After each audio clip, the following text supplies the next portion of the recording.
And good afternoon, good morning. It's still morning time here in the west side of Phoenix, Goodyear, Arizona here. Welcome to this morning's broadcast. Dr. Joe Blake here with the Actionable Financial Literacy Center, Blake Media Company. I hope you're having a wonderful, wonderful day. It is 85 degrees here in Phoenix, in Goodyear rather. The morning is just beginning and want to welcome you to today's broadcast. I tell you, man, over here, I was going to start. I love my Ravens. You know, they're my team. It's always a pleasure being able to share the word with you about financial literacy.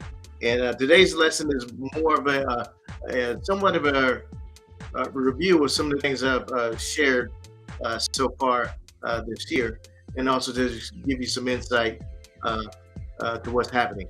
As a reminder, remember Mastermind May on May 18th. That's where we're going to have our initial mastermind class. Going to show you about what you're looking at as far as if you're looking at things into a certain company, how to find it, how to look at it, how to evaluate what you're going to do with those the funds that you set aside to pick a company. And then if you we're gonna identify that and seeing what's the best place to put it, and and then we evaluate that. We're gonna take that in the first part of this mastermind, and then in September we're gonna have the second part of the mastermind and evaluate what was done in May. So great class, great information.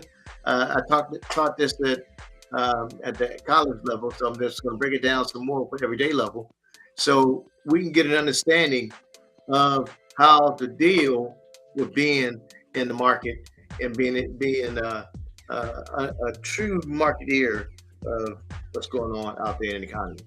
So it's all learning, all understanding, all growth.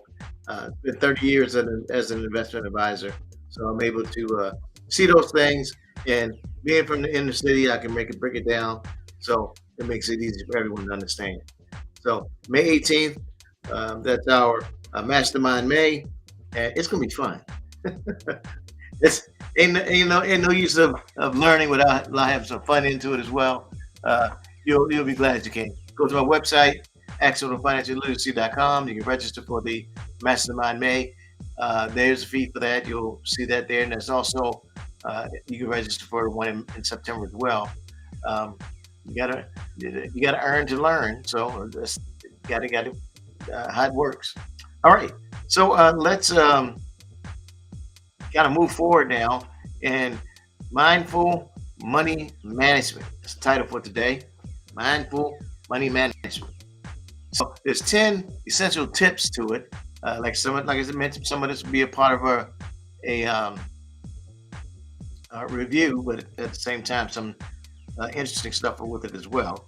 So let's get going. All right. So what are we looking at there? Budgeting keys to financial wellness. Define your main thing is define an effective spending pattern for financial growth. All right, so there are 10 uh, mastering mindsets to be revealed. First one, spending pattern. Spending pattern. Notice that people like to define it like a budget, but budget is just meaning taking money and putting it in proverbial buckets. Spending patterns identify how you spend your money. Part of my research when I did for my doctoral degree, it shared that people don't operate from a budget. They operate from how they spend money. So you got to understand your expenses and track your spending carefully for success. How you spend it, and if you want to read more about this identifying the spending pattern and also identify between the budget and spending, you can read my first book, Actual Financial Literacy, and it defines more of it there. But you got to define what your spending pattern is, because if you don't know if you're spending like I said, most of the spending pattern, because that's how you roll. When your money comes in, you spend on X, A, B, C, and D, and then you uh, tend to save or invest. But you got to understand your spending pattern. I'll give you a quick example. If you were to receive $100,000 right now, what would you do with it? Right. See, you spent it first. And even if you did say save, you didn't give a percentage of how much you would save. So you're just spending it. Yeah. If you're budgeting, you would say 10% here, 20% there, 30% there. So that's when you budget. But if you didn't give a percentage or a direct amount or someplace else, you're using the spending pattern. Small, maybe it's inconsequential, but it's still the difference between the budgeting and the spending. If you give specifics, then you operate off of a budget. If you just give general, that's a spending pattern. That's just a simplified way of gathering that information. All right. Secondly, debt management strategies. Debt is basically taking future money and bringing it to current use, because you're borrowing something that's not really there. That's just someone's giving to you and bringing it into future use. You have to minimize your debt usage. Minimize that, because it's not really yours, because it's out there in the future somebody's letting you use. And when you bring it up currently, oh man, you can on a minimum on a credit card. You put $3,000 down on the credit card, or you borrow 3,000, and you just paid the minimum payment. It can take about 39 years for you to pay that thing off. Credit card debt, there's like 4 or 5 different ways the interest rate is calculated, and you don't really realize it because most folks don't read their credit card statements. They just get it and pay it, get it and pay it. But there's different ways. There's an overdraft fee. There's a over limit fee. There's if you get cash off your credit card, it's a different fee. But there's like like I said, 6 different ways they charge interest rates on your credit card. And most Americans don't know that because we don't read our credit card statement.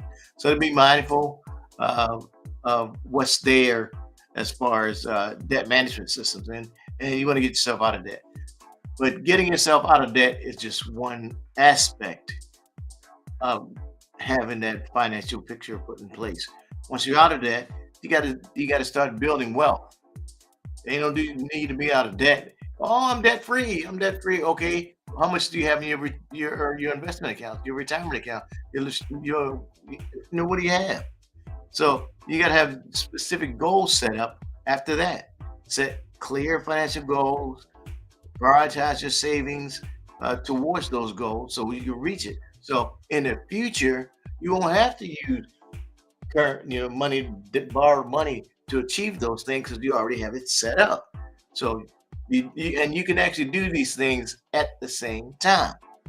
You don't have to wait. Like, oh, I'm going to get out of it. As you're getting yourself out of the debt, you set some funds aside for your future. You can do it at the same time. How do I know? That's how I do it. That's how I've been doing it over the 30 years. Got a good little chunk over here, paying down things over there.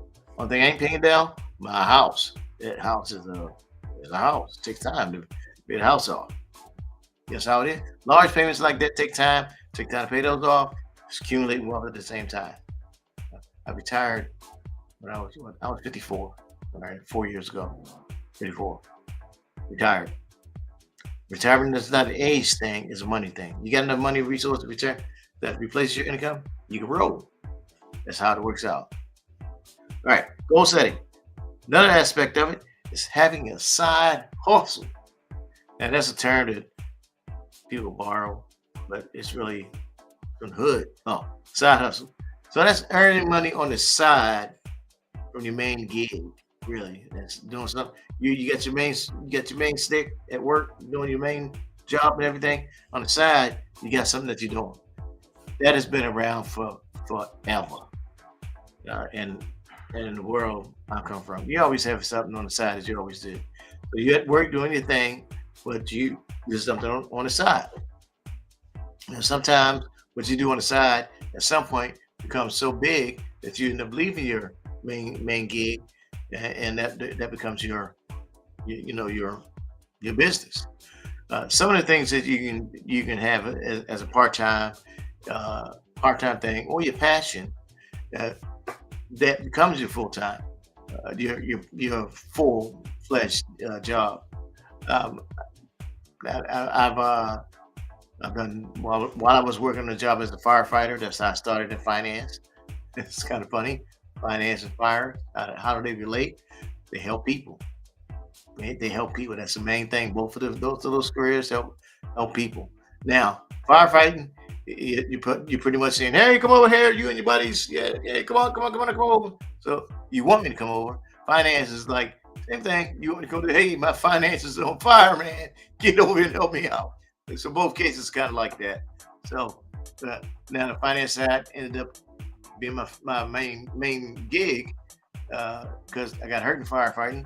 Got hearing aids right here, so it's kind of hard. I mean, so that it happened that way.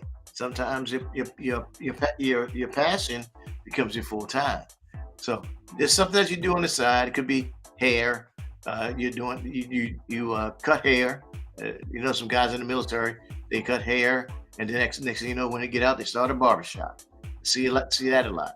Um, sometimes people, when I was a kid, they stole frozen cups outside of the house. At the next thing you know, they have a store built next to their home. So those are side hustle things are like your passion or your part-time thing that you do eventually comes into something big. So you want to have something like that going because you never know when the economy flips and they no longer want what you have, huh? It changes. All right, investment strategy. So when you invest or put money aside, the investment is putting current money away for future use. So you're taking current money right now and you're putting it away for future use. That's where it's out. That goes along with the goal setting. So if you're getting yourself out of debt, you want to take the money that you have currently, putting it away for the future. You got to have that. You got to seek a professional out to help you with that.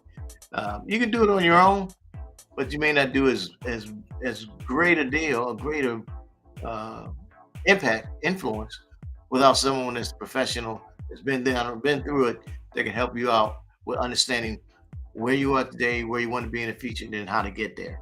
Because a professional will know what depends. What the professional has been through it a while. Like I've been doing it for 30 years. I have seen some stuff in the market.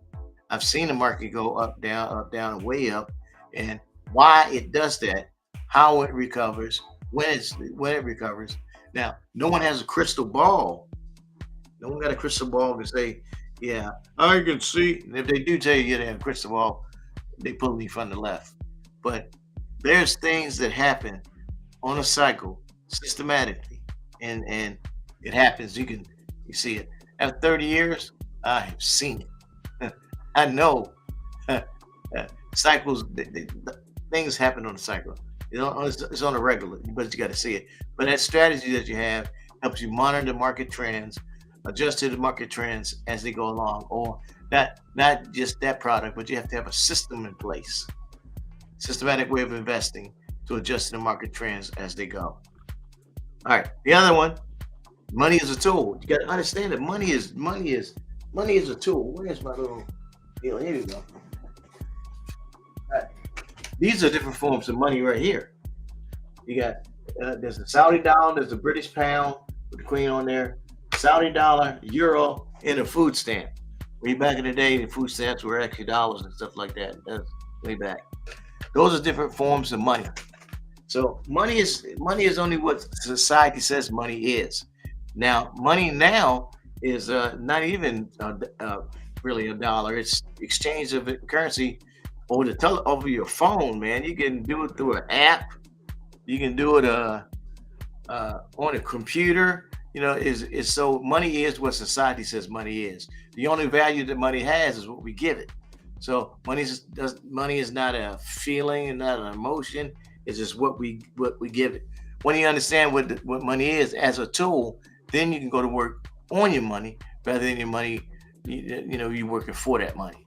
So you can work on the money growing. You can work on money expanding, and there's not really money. You want to work on the wealth, creating the wealth, creating the ideas, creating the thoughts that create more wealth in your life. Because money, again, as I mentioned, is a tool, and you can read more about that as well in the book series, Financial Literacy and Financial Legacy. That's on the website. That's scrolling at the bottom of the screen.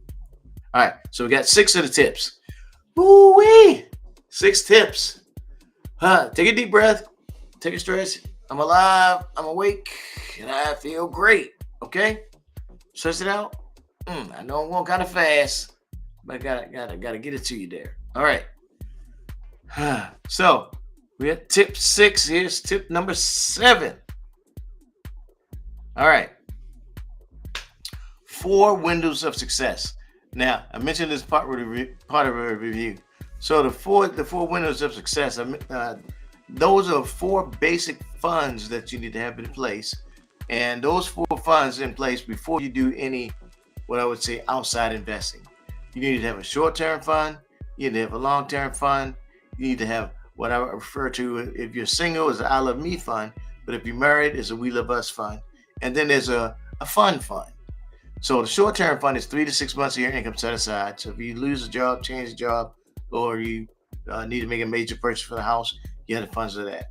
Long-term fund is for if you pay your homeowner's insurance, renter's insurance, car insurance. If you pay it annually, it's more cost-effective. So you set those funds aside, and possibly the interest on that money pays for those things at a long period of time, over a length of time. Now, your I Love Me fund is for things that you may love to do. I use my I Love Me fund for my I call it it's my Best Buy fund. So I like going to Best Buy. So I put funds in there. So when it's time to me to go to Best Buy, that's what I do. My wife uses that fund for her Hobby Lobby fund. So when it's time for her to get things to go to Hobby Lobby, that's what she's doing it for. And then the fund, the last one, the fund, that's the retirement fund. Because by the time you retire, you use that fund, and it's retirement, but it's also for um, to have fun with your spouse, have fun with your future, your retirement. When you get to retirement, it's not retire. You're gonna have fun with it. You want to be able to do things. One thing my wife and I we like to do, at least on an annual basis, we like to go somewhere. We like to travel someplace different we haven't been at least once a year. We do our best to do it once a year. Well, we haven't done it once a year just to see the world, see some place. Like this year, we're going to England, see my son, my youngest boy. He lives over there, so we're going over there to see him in August. So that fun fund, that retirement fund, that's what it's for, to go see someplace. When you retire, it's not you don't want to sit back and go, oh, I was made. Well, no, you don't want that. You want to be able to go out there and go for it. You know, one year we went to Italy. Man, we went down to Rome, and you know how you do a Fitbit and tell you steps. Man, I had 90,000 steps walking around in Rome. Man, I was I felt that. All right. So those four windows, you have those four windows in place first before you do any outside investments with stocks, individual stocks, things like that. Have those four windows in place first. If you're trying to go before the four windows out there, you're gambling because you're trying to make up for lost time. You get the foundation down first. All right. Next, see a licensed professional. We mentioned that earlier, but someone that's licensed, someone has credibility, someone has a sense of uh, wanting to help you win. And that's what I'm talking about, the how philosophy. What is the how philosophy? If you missed my last week's class, I talked about helping others win philosophy. So your financial professional should be in the habit of helping you win. That professional needs to help you win first, because when you win, they win. So they have to be sold out to helping you become financially independent, sold out to helping your family become financially uh, wealthy in the future. Because when they're sold out to helping you, then that's going to help them win as well. So they have to understand what you want, how you want to be as a client, where you want to go as a client, because when they help you, they win. So seek that professional that has that inside them, that desires to help you as a client, you as a family become financially successful. Then there's educate yourself. You as a client, you as an individual, need to continually educate yourself. It's a continuous effort to make yourself and to get yourself educated. Attend a seminar, plug into a podcast like Actionable Financial Literacy here at On Point Podcast. Each week I bring information that's going to help you. Plug into the mastermind that I'm going to have in May, on May 18th, and we're going to have to follow up again in September. Plug into that. Pick up my book series. Those are just fantastic. It's a three series book. It's Financial Literacy, Financial Legacy, and then we're going to have another one that's come out. There's other folks that are out there that are doing things. To find someone that speaks to you, so you can hear that information, because you want to get that knowledge and information, so you can make an informed decision. You make that decision based on your own efforts, your own knowledge, your own wisdom. You get the information so you, as a client, can make your own informed decision, the choices about your future. So continually educate yourself. Continuous education is the main thing. All right. And then you want to be able to review and adjust. So as you get this knowledge, wisdom, you want to be able to review and adjust. So you want to review and adjust. Review and adjust. And what are you reviewing and adjusting for? You want to review your financial situation and adjust your strategies as needed. So when do you review, and what would make you review and adjust your your financial objectives? One, if you're single and you get married, or you get married and you become single again. If you um, have you got one kid and you have two kids, or you have two kids and you have three kids, that makes a and you need to make an adjustment. Two kids, having three kids is a different story. If you move, you live in Maryland, but now you're going to be living in Arkansas, make an adjustment. You move from Arkansas to Arizona, you know make an adjustment. Things like that cause you to your plans to change. You buy one house, but you buy a second house. You know those are time to review and adjust your plan as you go along because you need to understand that life gets better as you go forward. It should be getting better, so you can make those adjustments to your financial future and your financial plan. So all those things you want to happen and continue for your family continues to happen. So uh, that's the process of mastering these money mindsets, and those are the 10 top ways to do it. So mastering money mindfully is important. So you want to invest in knowledge, spend intentionally, save diligently, and watch your wealth grow. Those are the main things you're going to do. Watch your wealth grow, and it's systematically accumulated over time. It's not one minute, one and done. You're sitting there, you're watching these stocks for a period. You're trying to get rich overnight. Getting rich overnight is not the process. That's just a one. That's an event. Wealth is accumulated systematically over time.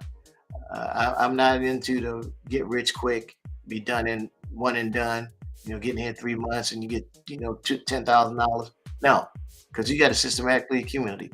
As you accumulate it, you wanted to stay around from this generation to the next generation to the next. I'm not into the let's do this and be done in 30 days. No, not me. No, no, no, no. I want you to accumulate it and be able to pass it on to your children, to your children's children. So if you're looking for a quick fix, nope, it's not the brother. It's not my role. I'm not into that. I want to show you how to get it, keep it, give it, keep it, and give it to the next generation. So it's systematically accumulated over time. I show you how to get it, keep it, and continue on for one generation to the next. All right. So spend wisely and plan for tomorrow. Main claim to fame.